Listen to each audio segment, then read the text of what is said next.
Ceruleum Reactor Episode 3. Don't know how this intro goes. What's that really in Norwegian? How do you say 3 in Norwegian? Tre.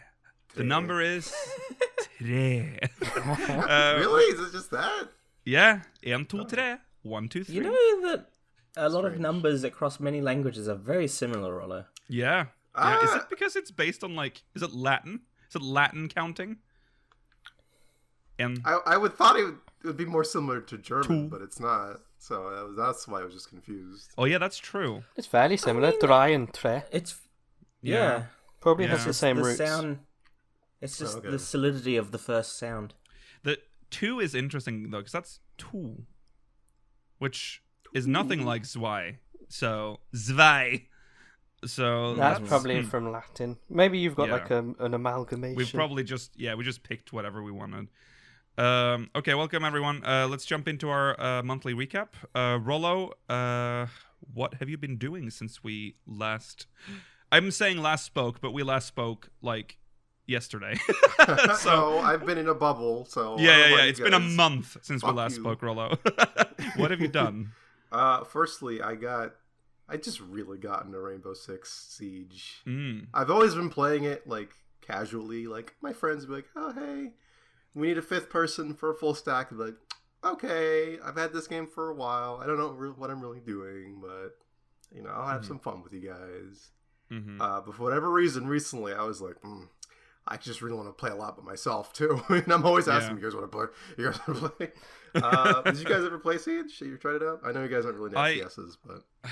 My brother played Rainbow Six Siege a lot, but I kind of felt like I wanted to try it, but I've said, I don't know, I've never said it on Ceruleum Reactor, so I can say it now. I'm very burnt out on FPS games. Like, I played that a lot back in the day. I just thought you didn't like them at all. I thought you didn't. Oh, no, I was big into that. Okay. No, but I got burnt out at some point, and I just never recovered, unfortunately. That's fair enough. Yeah. I'm the one that's not into FPS games. Oh, okay. Right. The most FPS of a game that I enjoy are Uncharted and Portal. One of them is not an FPS. You can stretch the definition of FPS. Uncharted is a third-person shooter. Yeah. Mail, I saw you bought it recently. Have you been playing? Someone gifted it me. But okay. I've not played it. Was it you, Rollo? No. I saw it. It popped up what on my a weird Steam thing to say. I noticed you got it recently. Who gave you that? It was me. Well, no, because I was putting it one day. I was like, Mela now has Rainbow Six. And I was like, oh, okay. Yeah, I always wanted to give it a go, but I don't know if anyone still plays it. Who I like. Yeah. I love CSGO and used to be big on that, and I thought, Rainbow Six is a little bit more tactical. I think it's a lot more enjoyable than Counter-Strike to me these days. Oh, well, maybe I'll give it a go if I can find. Yeah, I'll say it right now. If you play Siege, if you guys or anyone listening, thank God that all chat is turned off by default. I don't miss that part of FPS games. I don't know what is it about FPSs that attracts these kind of people that somehow know the exact slur to call you every single time. Yeah. But it's rough. Without a doubt, they'll do. You know what? Just turn off voice chat too. Don't even talk to your teammates. Maybe ping some stuff from time to time if you're playing casuals. But that's it. Just have a little bit of fun shooting through the floor to kill people because that's really funny. Yeah. But yeah, if you don't know of Siege, it's just a tactical shooter in the vein of, I guess, Counter-Strike and such. But it has a lot of depth, a surprising amount of depth. Where you have to learn about like soft walls and floors. What you can just shoot through everything. Honestly, Like if you can hear, because the sound simulation stuff, like the 3D sound, very good. You can you can tell when someone's like behind a wall, right behind you, and you can just be like, "Oh, you're right there," and just shoot through the wall, and it'll kill them. And it's just something that you do and you pick up as you play the game. Yeah, it was very impressive when they showed it off. I believe it was an E3 or something, many years ago. Oh yeah, like it was mind blowing, like how destructible the environment was, and how you could, like you said, you could hear like the audio technology. That's one of the reasons why I wanted to play the game. But then again, it was an FPS, and I think it came out just when did this game come out, by the way? 2016? Like 6 years ago. Yeah, so it was like 2017. I'm gonna peak, that right now. Like at the peak of my like burnout of FPS games. So it was just bad timing, I guess. Oh, I'd recommend giving it a shot. Honestly, if you even a little bit interested in FPSs, it's a good time. I mean, play with friends if you can. Yeah, obviously. that's. Yeah. If you can't, then I mean, it's still fun. Sorry, just burped. Yeah. Oh wow, it came out 2015. I forgot how long this 2015. Game has been. Good God. Yeah, it's got a lot of updates, and all the operators are pretty fun. I think I think it's what makes it better than Counter-Strike is that you have the some basic loadouts and like, you know, operator special abilities.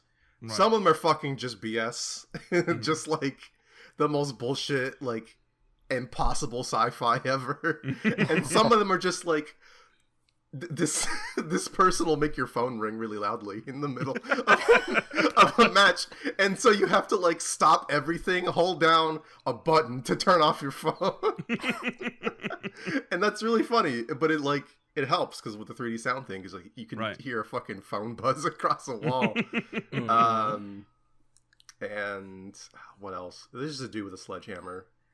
He's just good. He's just named Sledge, and that's it. That's all. You just need to break down some walls. Oh, okay. Nice. It's a fun game. Yeah. Try it out or don't. It's people are mean, but if you mute them, they can't be mean to you. True. Yeah. It's one of the primary reasons why we are never going to stream anything like that ever. We just have to get a full stack. Set the full stack. Yeah, that's true. If we can get like a full, that's true. But otherwise, that is a minefield of so many ways of getting banned. I've learned so many new words. I didn't know bad things. Oh, I'm gonna be honest. So that it's odd how like everything else is being like moderated, like people are moderating and becoming, you know, less awful, but somehow in that genre that's still thriving. They're still inventing new words, new ways. I think there's like an Instaban feature now in that game where if you say the more obvious slurs, it's literally just like that, Instaban. Oh, okay. Well, that's quite good. But I mean, you know, people are creative, so yeah. So they invent new words. Yeah. Okay. Well, there you go. Georgi, what have you done? I will start with Crash Bandicoot 4. It's about time. Mm-hmm. I was waiting to buy it and when it came out on either the Switch or the PC. Right. I do have a PS4, but I kind of wanted to play it in my room, and my PS4 is too big. Right. So it's very good. It's a very good continuation of the Crash Bandicoot formula. Okay. The biggest problem I have with it in comparison to the old games is that it has a big tendency of hiding collectibles, which the old games didn't. It feels, in terms of the way that it hides collectibles, it feels more like a Super Nintendo platformer than a PS1 era platformer. The original Crash Bandicoot games did occasionally hide things, but they didn't do it in every single level like this game does. Okay. But other than that, the gameplay is pretty much what I remember it. Well, there are some changes, but it's about what I would expect. Okay. The new characters are, for the most part, interesting. There's Crash and Coco, who play exactly how they used to in the old games. Well, Coco didn't used to be playable, but she plays exactly the same as Crash. Okay. Then there is Dingodile, who was originally a boss in Crash 3. His gameplay involves every character. Actually, no, not every character, but Dingodile has a spin, just like Crash and Coco. And then he also has his flamethrower turned vacuum pack that allows him to like suck in enemies or other explosions and stuff, so that he can shoot them back at enemies or like explosives that you need to get out of your way. He can also use it to hover briefly. Dingodile is probably the most fun to me of the 3 new playable characters. There's Cortex, who can't jump very well. He's a frail little old man. He's a frail little old man. But he has a gun that can be used to transform enemies into either solid platforms or bouncy platforms, which was a very weird take, but it works. So that is what allows him to like manage to get to new heights compared to the other characters in the game. He also has his jetpack that allows him to boost ahead a set distance. He's probably the most finicky of the characters, but I think that's part of the fun challenge of playing him. The character that I least like playing is probably Torna. Oh no! I like her redesign. I like her redesign as well. So she has a grappling hook, but you don't really have control over it a lot of the time. It has to be used to target specific things, and if you're not in the right range, it just won't target them. It'll just go straight forward. She does also have like a karate kick, which works as her spin, and she also has a double jump. The problem with Torna is that she's like Crash and Coco, but worse. So it's the least fun to me to play as, unfortunately. How's the music though? It's still got the do do do do do. The music, at first I thought it wasn't that memorable, but listening to it more on its own, I think there are certainly some tracks that hold up and that are definitely like on the same level as some of the songs in the original trilogy. The Crash Bandicoot trilogy. Sorry, what? That's just so funny to think of. the Crash Bandicoot trilogy. Yeah. The epic saga. Yeah. The bosses are probably one of the strongest parts of the game, which I don't know if I could say for the original trilogy. I would say that with the exception of one boss in this game, they're all very good, and maybe the first game probably has the weakest bosses overall. I think all the bosses used to suck in the older Crash games. They're not really. Yeah, I didn't really like them. I like, what was it, Dingodile? I think you had to do like the jumping on some fucking platforms or something. And you're thinking of Ripperoo. That was it, Ripperoo. And then there was the fucking Mafia Rat. That was terrible. Yeah, you're thinking of the first game. The first game has the worst bosses probably in the history of the series. They definitely get better starting with Crash 2. I think Crash Bandicoot should have just been a platformer, and that's it. Don't put no bosses in there. I guess one of the another like weird change they made is the increase in like collectibles per level, which is like there's now 12 gems to collect in each level when there used to only be 1 or at most 2. So I don't really know why they. Game? Sorry, what? How much do they want you to replay this game? A lot, apparently. So there's, and they essentially require you to do the levels probably at least 6 times each. So there's boxes, there's the gems that you get for collecting 40, 60, and 80% of the Wumpa Fruit in the level. There's one for collecting every single box. There's the hidden gem in every level. There's one for dying less than 3 times. And then you have to do that all again in a mode called Inverted, where they apply some sort of weird visual filter upon the world that doesn't really alter gameplay, but it can sometimes. In one world, the inverted mode, everything is like, it looks like a submarine sonar, and then when you hit boxes, collect things, or spin, you will let out a pulse that lights up the world around you, which is actually I guess kind of that sounds interesting.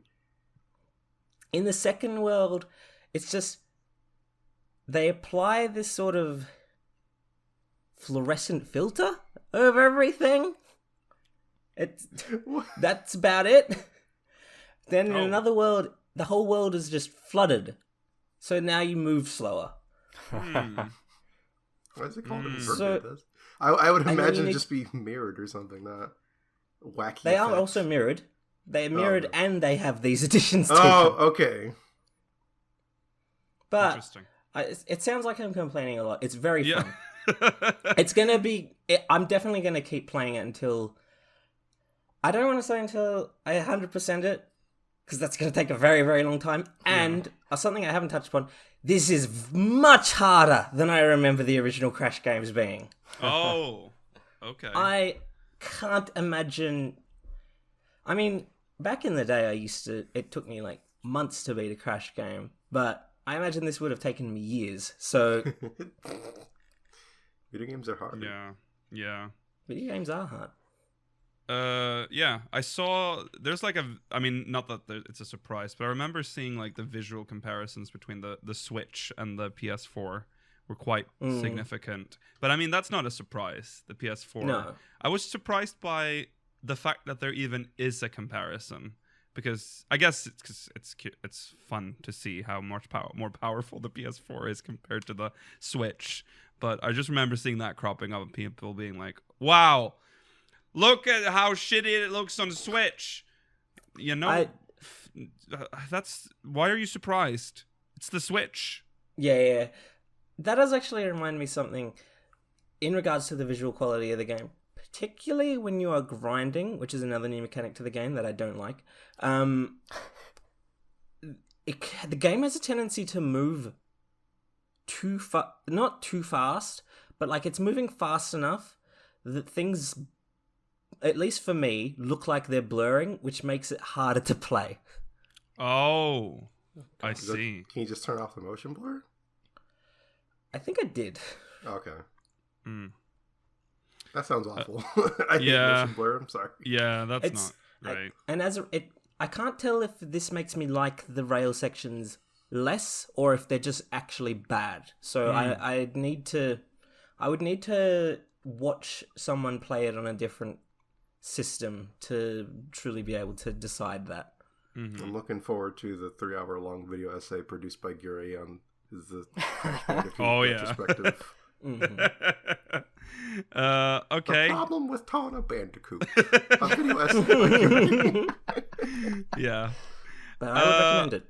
If Okay. you like platformers or you are a fan of Crash from back in the day, definitely look into getting it at some point. All right. There you go. Mela?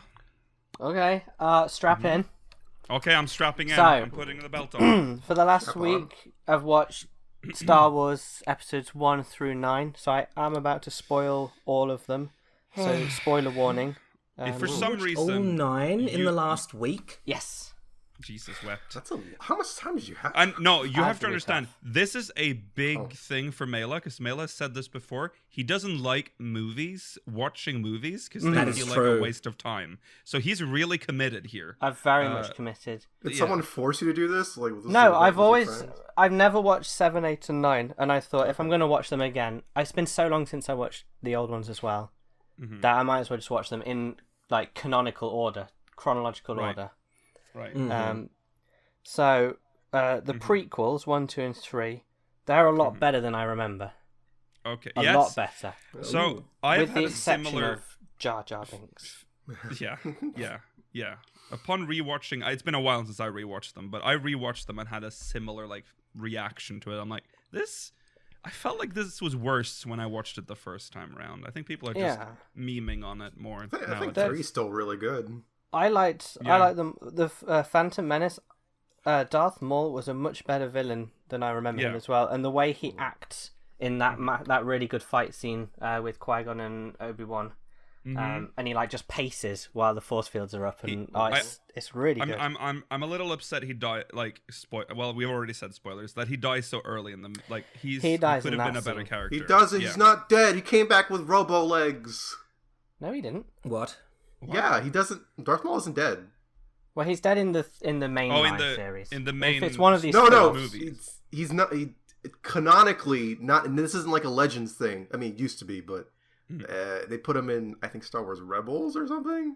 But he came back with robo legs. Right, but not in the main. But movie he never franchise. not in the movie not in the main movies. No. But he's not dead. It's like that. So dumb for all Boba intents Fett and thing. purposes, for He's Melee, gone. Darth Maul is dead. He's dead. Right. Yeah. But he's very good.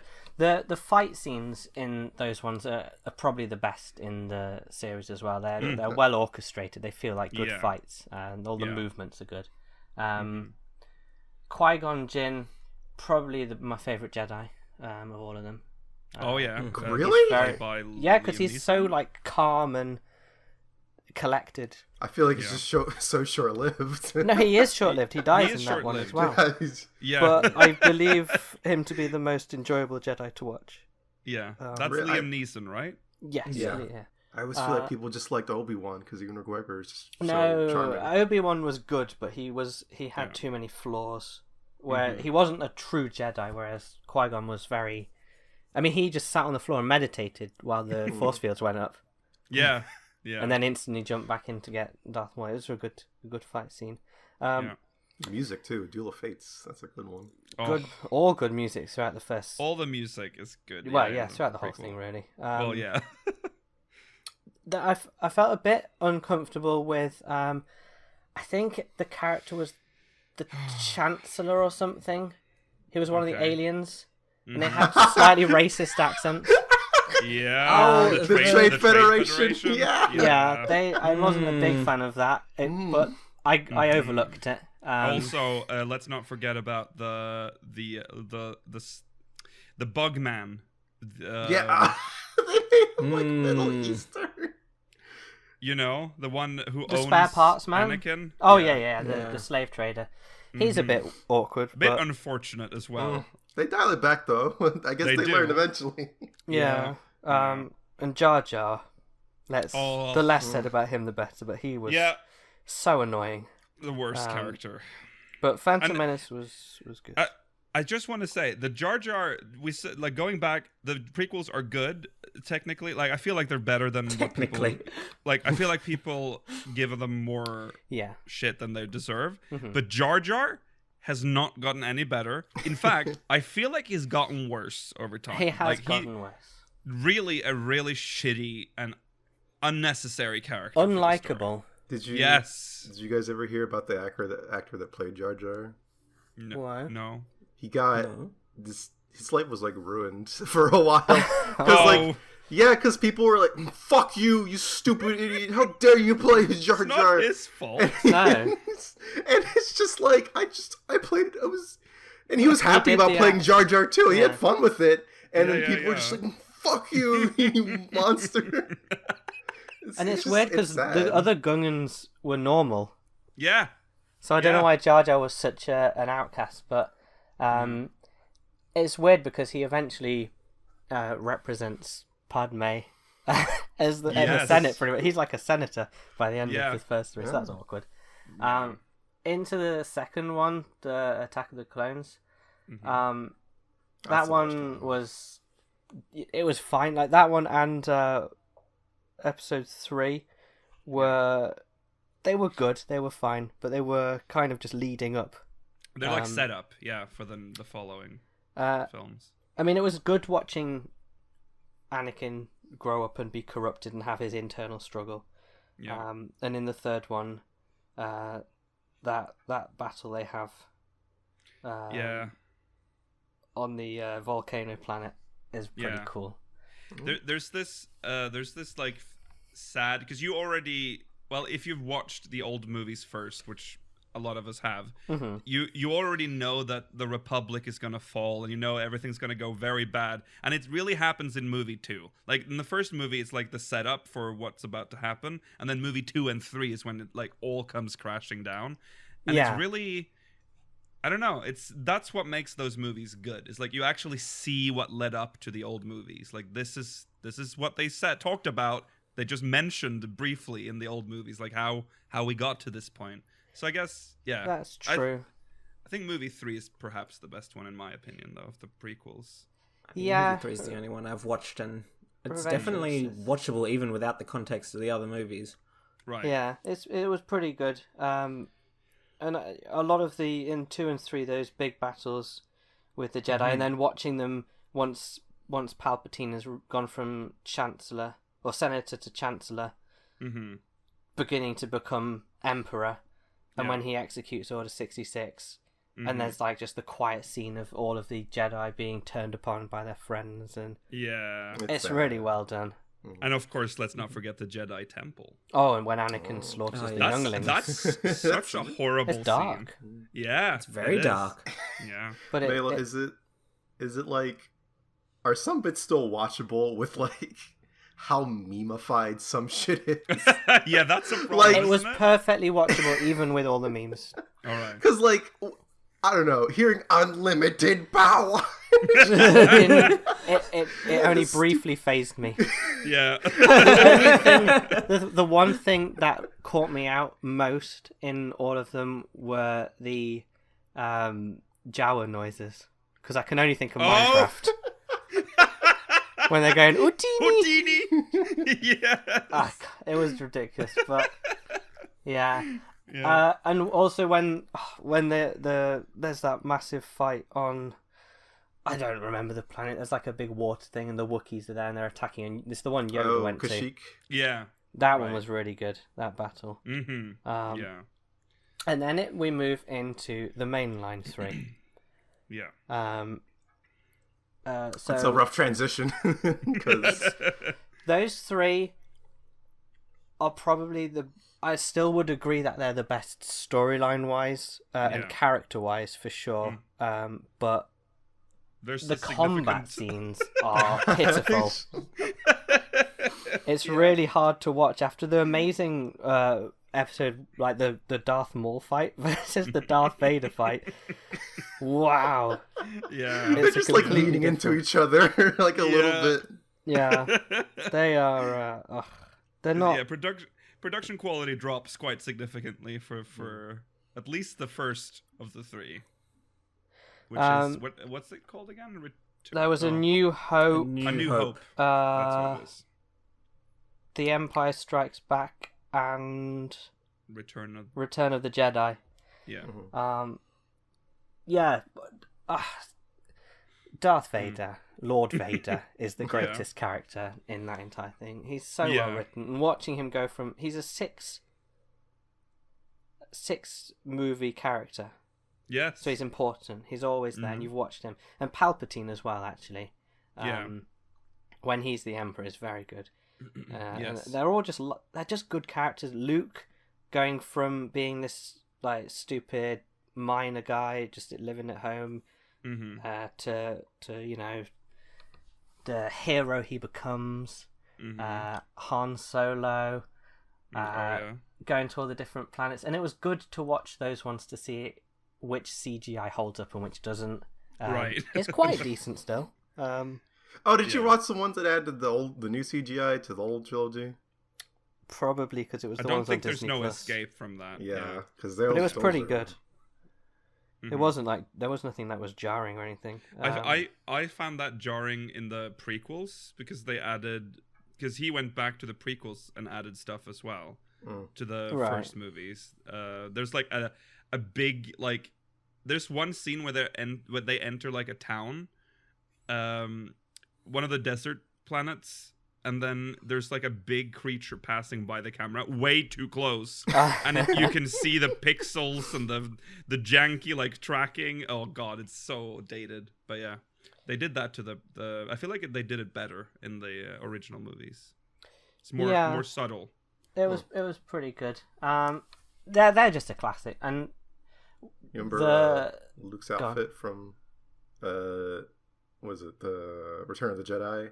That fucking slick black outfit with the green lightsaber. Oh so cool. yeah. Oh yeah. My favorite Star Wars outfit. And it's like, oh, he's a Jedi because he has the evilness too, the black. It's yeah. Yeah, it was good also seeing Boba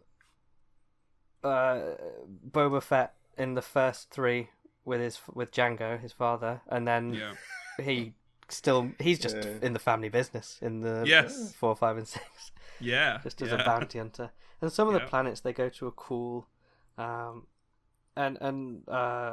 obviously the redemption arc for Anakin. And the scene at the end where he's dying and he says, "Remove my mask so I can look at you with my own eyes." And then it has the Imperial March, but like in a sad piano. Yeah. And you get, I got, you know, when you finish a good game or like a 14 expansion, and you get that sort of empty, bittersweet feeling. That's when I got that, and that's when those 6 films should have ended. Because the story arc has ended. Yeah. You've now, completed it. Yeah. Now we move on to the new 3, which I've never watched before. It's your first time. Okay. Yeah. So,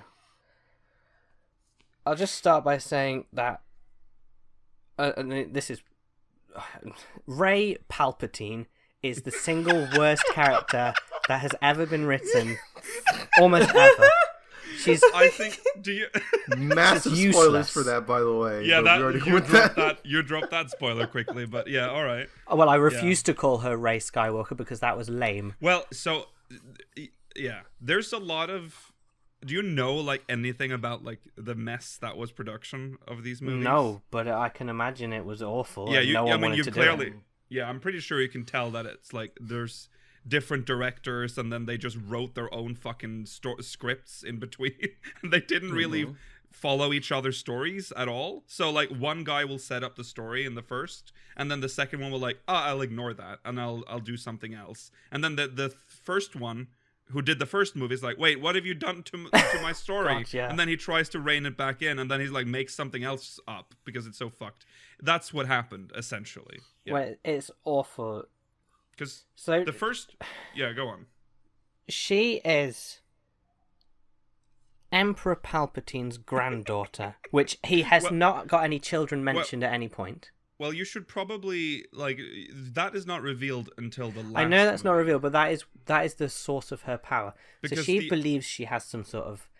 Yeah. She just starts out as a scavenger. But the movie, like, heavily implies that it's Luke. It implies that it's Luke. Yeah, and she sort of after all 3, there were some characters who grew on me a bit. Finn, the ex-stormtrooper, that was a good plot hook that wasn't really explored. The fact that they are people. Yeah. Why isn't that talked about more? Yeah. One thing I've heard about this is that Finn is an interesting character that unfortunately is never resolved. No. Pretty much. They meet a couple of other deserters on the last one, but nothing happens. Yeah. So she eventually realizes she has some power. And there's this scene. Oh, I've not even introduced the villain, Kylo Ren. Right. He's so funny. I love him. He's actually quite cool. He's quite a good villain. He's the best written character in the whole 3. Who is you will find out is Ben Solo, Han Solo and Leia's son. So that's I got annoyed that they tried to do the reverse Darth Vader. Like they've already done that plot point for 6 films. Why are they trying to like rehash that? Yeah, but it's fine. I also don't know who the actor is, but he looks like a young Severus Snape. He does. That was off-putting. Do you like there was seeing a him scene shirtless? where he was naked and he's very so wide. That's He's amazing. huge. Yeah, he's That's very weird. wide. Yeah. He's got a man. big top half of his chest. He's barrel-chested. So there's this fight that Rey and Kylo have in the first one. Yeah. And she, in real time, there's no slowdown or anything. She just closes her eyes and suddenly has gained like 50 power points and wins. Right. That was rubbish. And then over the next few films, she goes from being a scavenger to someone who can do unlimited Jedi powers. She, at one point, shoots out the Palpatine, like, lightning bolt. She can lift like 1,000 rocks. She grabs a transporter ship mid-air and pulls it back to the ground. These are powers that weren't heard of in the first 6. So it's too unbelievable. You should have played The Force Unleashed. How do you feel about the sudden shift in movie 2? Like the second film, because the story just changes in That's the second. where it gets good. Some would say that the second movie is the best of the 3 because it's like its own contained story in a way, whereas 1 and 3 are just, 1 is like setting up a story and 3 is like trying to salvage what remained of that story between like in movie 2. It was pretty good. Well, it was okay. My main concern with those 3 was it was almost like they just, I mean, they're obviously built on nostalgia, but they brought all these characters back to have them die, rather than us just being able to think of them as living happily ever after, whatever. Yeah. I mean, they're old, it's okay. Yeah. The actors are dead, so it's interesting. It's interesting. It's very interesting. The actor of the one that lived is dead. Yeah, that's the interesting part, is that they killed off. I feel like I have to say spoilers every time, but we've already given that warning. They kill Han Solo in like the first movie. Yes, Ben kills him. Yeah, and then Carrie Fisher, who plays Princess Leia, dies after that movie. And then there's a scene in the second movie where it kind of looks like they're trying to kill her off. But then she survives. They pull her back in. Because I think she recorded the scenes for that movie, like most of them. So they had that scene. She does die in the last one. She does die in the last one because they have no choice at that point. They're like, okay, well, Carrie Fisher's gone. We need to like finish the character. Well, yeah, I know. How did they? Good thing she was still around to record her death after she died.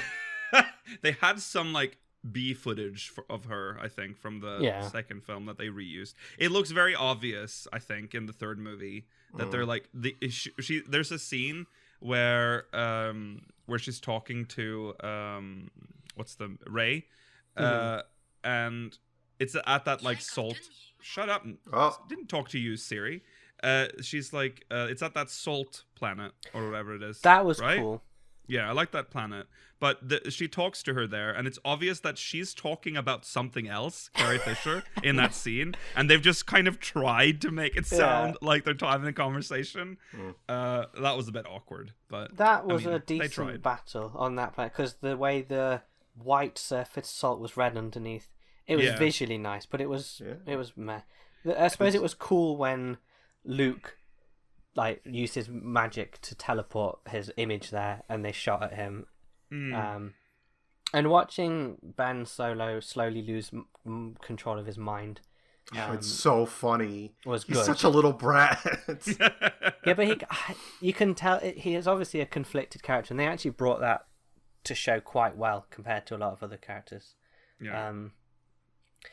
A big major complaint as well for that series. I mean, it's all bad, but Supreme Leader Snoke, where'd he come from? He was just there. Supreme Leader Snoke introduced in movie 1, killed immediately in movie 2. Yeah, and now the Supreme Leader's Kylo Ren. We need to talk about the last part of the third movie where Palpatine's lair is revealed. I laughed watching that part where his little you're walking through this evil like thunderbolts going off in the sky, and then it's he's cloned hundreds of Snokes. There's jars of Snokes. Oh, yeah. I'm like, what the fuck is happening? And there he is on his giant ass throne. And he's like, I'm still alive. I know. I can't believe they brought Palpatine back. Yeah. You know what this means, right? What? Palpatine fucked. Yeah, he did, that's the problem. Like that. And he must have fucked at some point when he was Chancellor. In the early days, yeah. Yeah. Because he must have had a son or daughter. Yeah. Who then had Rey. Yeah. No. He fucked when he had fucking ballsack on his forehead. But yeah, that's been my Star Wars adventure. Mm-hmm. Thanks for listening. Okay, there you go. Right. Let's see.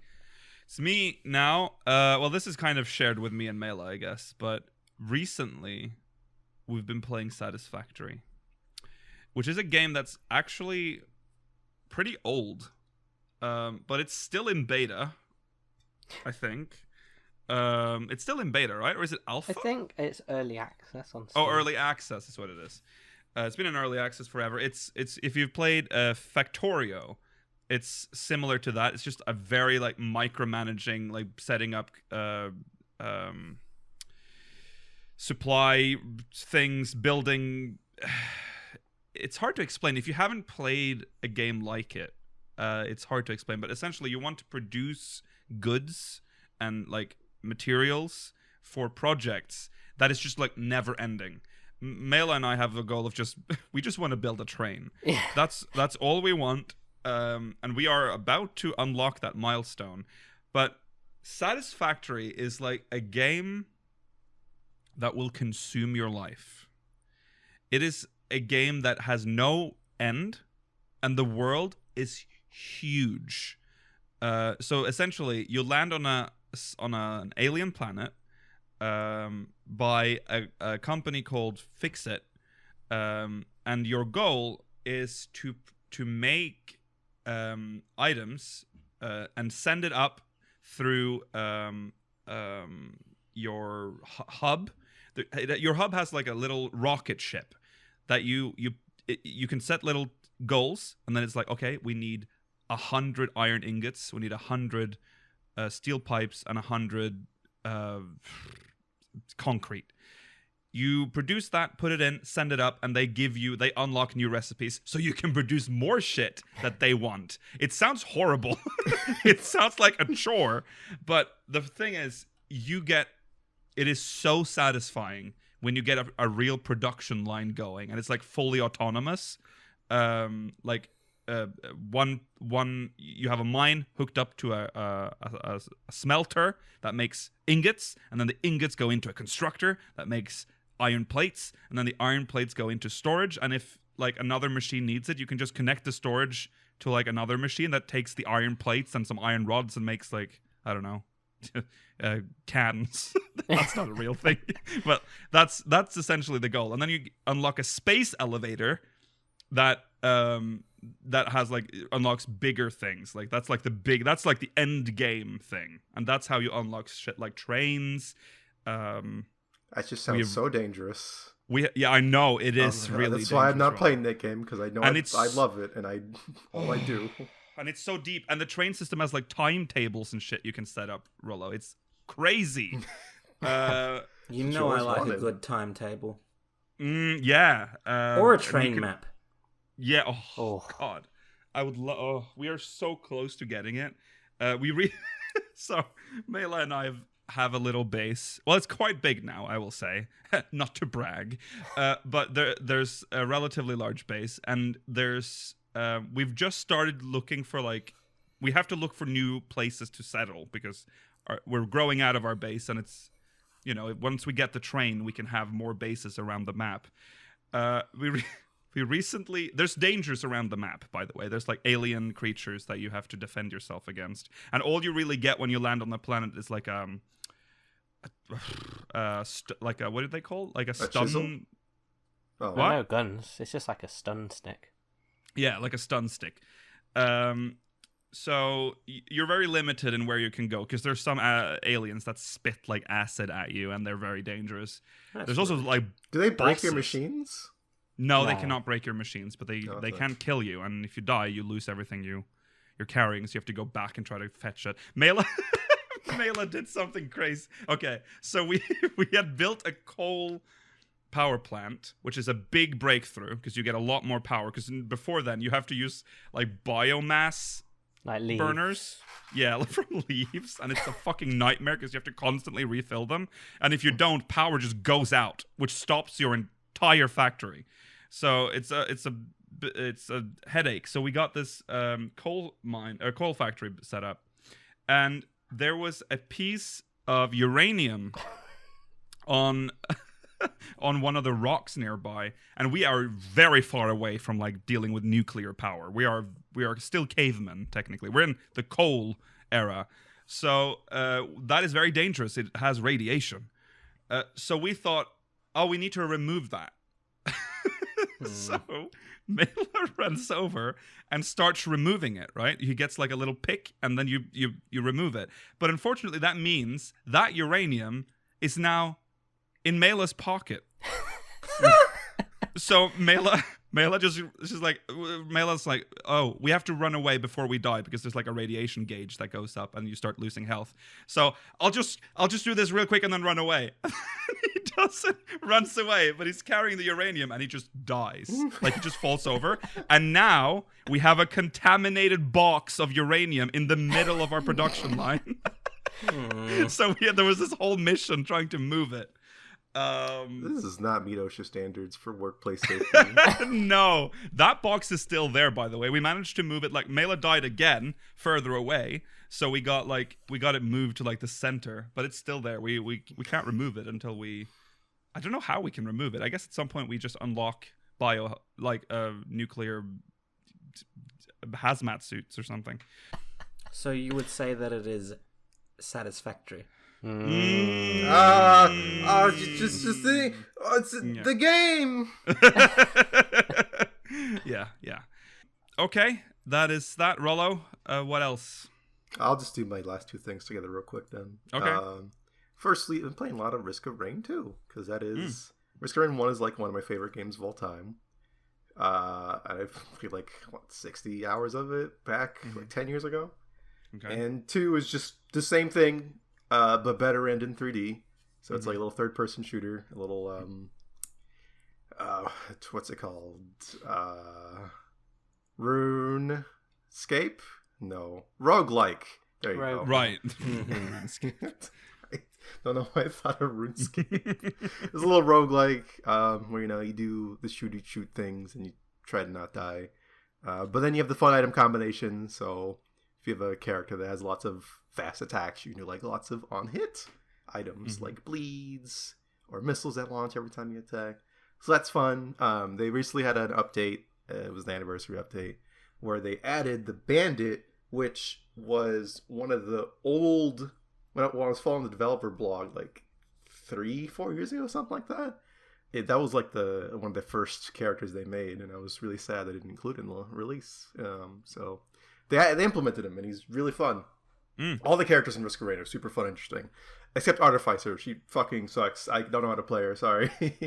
But yeah, Bandit's like a high skill level assassin type of thing where if you kill things with your ultimate, you just every cooldown resets. So it's lots of fancy revolver slinging stuff.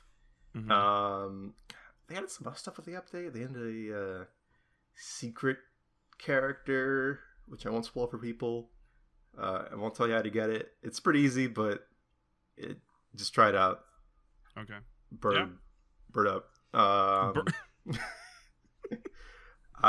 yeah, I think it's a very good game, and everyone should play it. That's like my relaxing game to play, right. Where like I don't want to think about anything. I just want to look at the screen, and I want to make my little man run around and jump very big, and make the numbers go up. Okay. And then I'm reminded of the time we tried playing Risk of Rain 1 on Steam. Yeah, I was about to Such a long time ago. We the second one as well, weren't we? We were, but we haven't. We haven't done it. We should. We played Risk of Rain 1, and I don't remember why, like, what the occasion was. It might have just been a regular Hangout stream that we were just, like, trying something else. This was, like, before we even had a schedule. Wasn't that with Yaz? Yeah. Yes, it was one of the first times you tried to play a game that wasn't 14. Yeah, because it was in the same time when we played like Human Fall Flat and stuff. It was in the same. Yeah. That was perhaps the worst stream, and we have had a lot of bad streams, but that was by far. I almost fell asleep during that stream. Like I sunk down and just disappeared. Yeah, the second I've seen the difference in 1 and 2, and I think 2 would have been a way better experience. Are you telling me you don't like being a little 2-inch pixel man? No, I like the art style of Risk of Rain 1. It was an interesting art style, but boy, it did not. Oh God, that didn't work for me. That was really, and I couldn't even hide it. I was trying so hard in the beginning. I'm like, okay, we're trying here. I'm like, no, there's no way. This is too boring. Yeah. And that's Risk why we of Rain should 2 play looks Risk of Rain good, 2, because it's you can play the big booty archer girl, I guess, or whatever. Of course, you would bring Nice. Of course, you They would say that. listen. Sincerely, they bimbofied her. Okay. And one, she's Okay. like little fucking pixel Cut it. lady, and then two, they're like, all right, cheeked up. Cheeked up. You got such a way with the English language. Yes. I'm a real Risk poet. of Rain 2 is a endless roguelike, isn't it? There's no goal. No, there are It's goals. just like hordes, isn't it? And then you get an exit and you go on to the next map. No, as in, like, there's no final horde. It just keeps getting harder and harder until you die. So you can end the game multiple ways. I think it's okay. actually there's two. One is go through 4 stages, I think, and there's like 10 stages in total, and it'll just kind of rotate for, like this time. First stage will be, it's always the same one, I think. Second stage will be it could be different ones. Third stage could be different ones. I think the fourth one's always the same. But at the very end, you can either choose to align the teleporter with the planet and loop back around. And if you loop back around enough, you can just kill yourself. And that's an end game. That was the original end of the game, basically. You just loop enough to where you would just kill yourself. Wow. And you unlock like a Okay. character for doing it.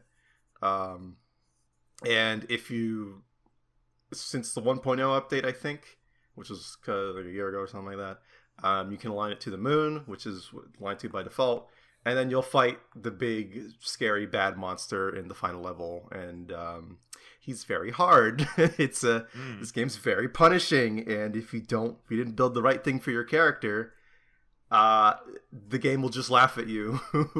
Sincerely, cause like in the top right, there's like the difficulty goes up the longer you play the game. So, I think by 5 minutes or so, in the normal difficulty, it'll go from like easy to medium, another 5 or 3 goes to hard, and then it keeps going to like, I see you, you can't run, ha ha ha ha, and the last one's just ha ha, and it just keeps scrolling endlessly. Okay. And if you're doing shit damage, every monster will just slap you. Okay. Good game though, highly recommend it. It's on fucking everything. It's on Switch even. You can get the first and second game together in a bundle. And you can there play you go. co-op online with your friends. Okay.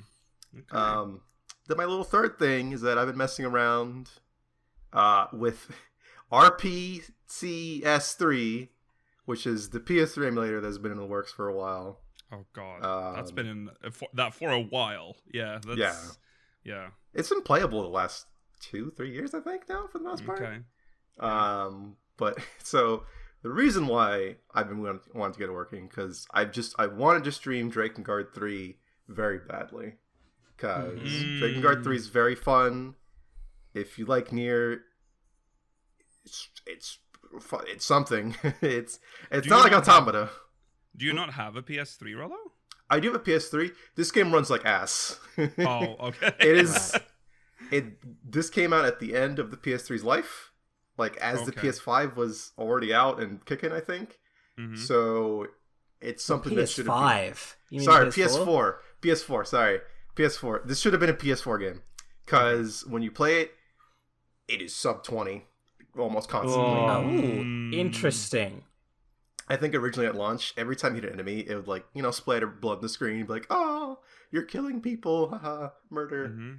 But it gets to the point where you kill so many things, your screen's just covered in red splotches everywhere, and the frame rate's fucking terrible, and your buttons aren't doing shit because like the input delay is awful. I played it on PS3.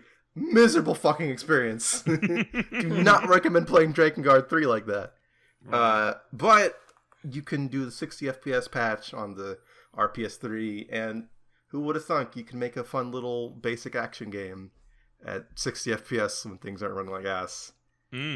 Okay, final thing. I feel like this is because if you listen to the first episode, the second episode, we talked about the second PS5. episode. Yeah. Well, update. I have one now. Oh my god. He won the It lottery was- to pay money. Yeah. The chosen No, I one. didn't. See, that's the thing. I didn't win the lottery. It was very Oh. sad. I didn't win the lottery.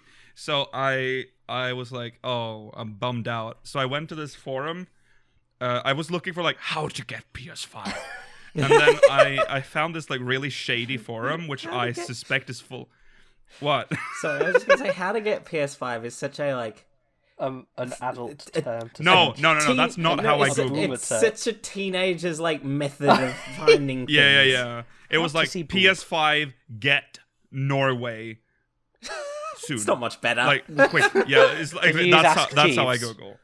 I mean, it's how I Google as well. I don't blame you. Well, for that. to be fair, I got a PS5 out of it. I found this forum that was full of like, I'm suspecting scalpers, but I was just on this forum post which had like 600 pages. I went to the last page, just scroll down, and just as I was there, a link had been posted mere seconds ago, and I clicked it, and there was a PS5 for sale at like a legitimate website that I knew was legit, and I just went for it. And because I thought, oh god, this is it. This is your moment, Bravestone. This is it. I got it. And then after I did it, I'm like, wait, I've got a PS5. And then when I got it, I was like, well, I have a PS5, but I have nothing to play on it. So the first thing I did was just install PS4 games. That's all I did. That's all I've done. I have PS4 games on it.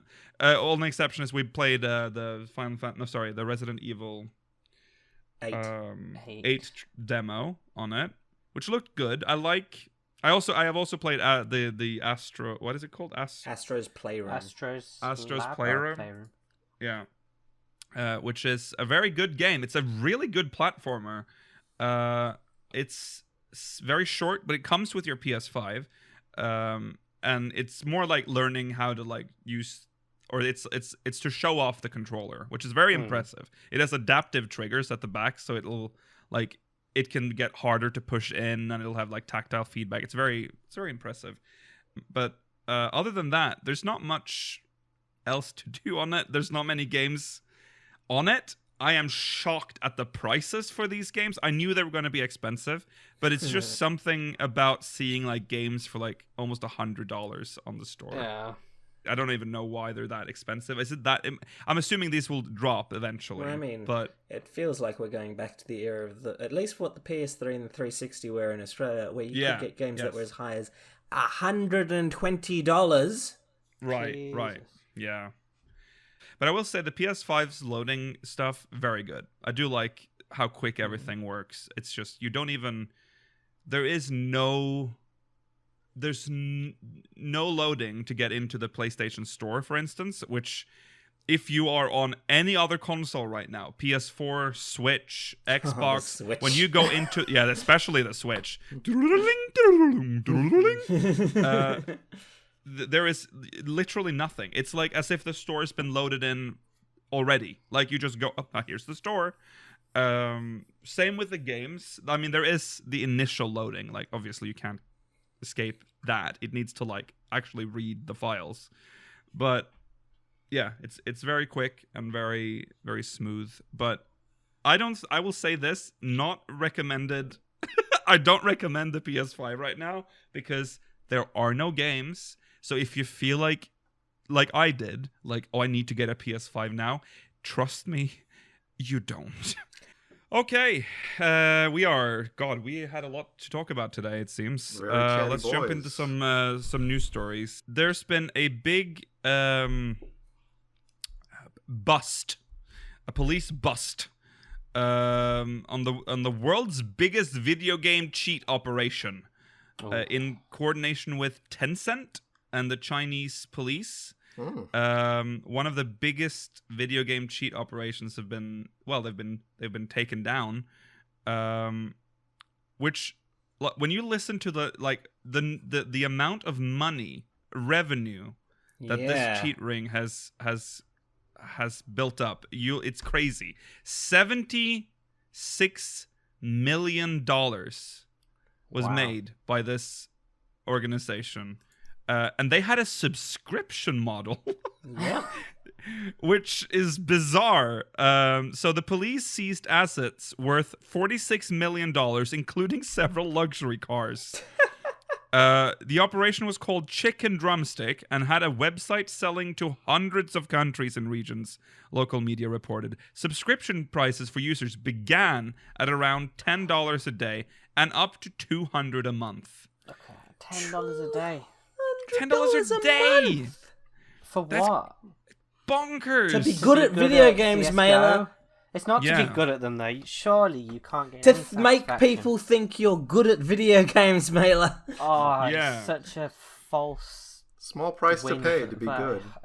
I mean, obviously a lot of people do it. Yeah. Kunshan police found and destroyed 17 cheats and arrested 10 people. Does that even mean? I don't know what that means. Cheats. This is definitely written by someone that doesn't understand what they're talking about, Yeah. because I have no idea what that means. What do you mean they destroyed There might be like 17 bot- cheaters were like- destroyed. Yeah, Maybe that's it's what I it's like- thought. Originally, they killed 17 cheaters. Yeah. So in another interesting thing in this article by the BBC, by the way, it reveals that a 2019 survey revealed around a third of gamers admit to using cheats to improve their chances online.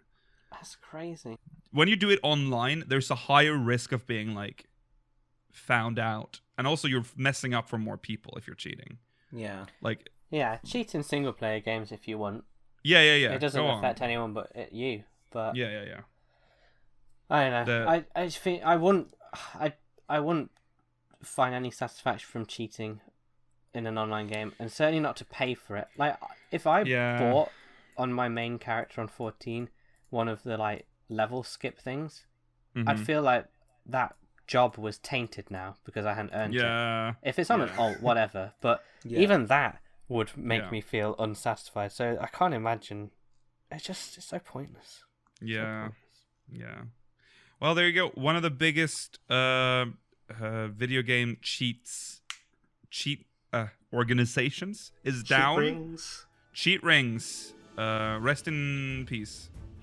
All right. That's it for Ceruleum Reactor this month.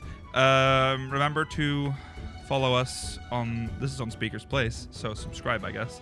We're still not on any audio service because I think we need a bigger catalog before we can apply properly. I think. Yeah, 3. Yeah. So next month I'll apply. Right. See you next month. And have a good. Oh, I almost dated the episode. Have a nice Bye. Happy Kwanzaa. Happy Kwanzaa. Goodbye.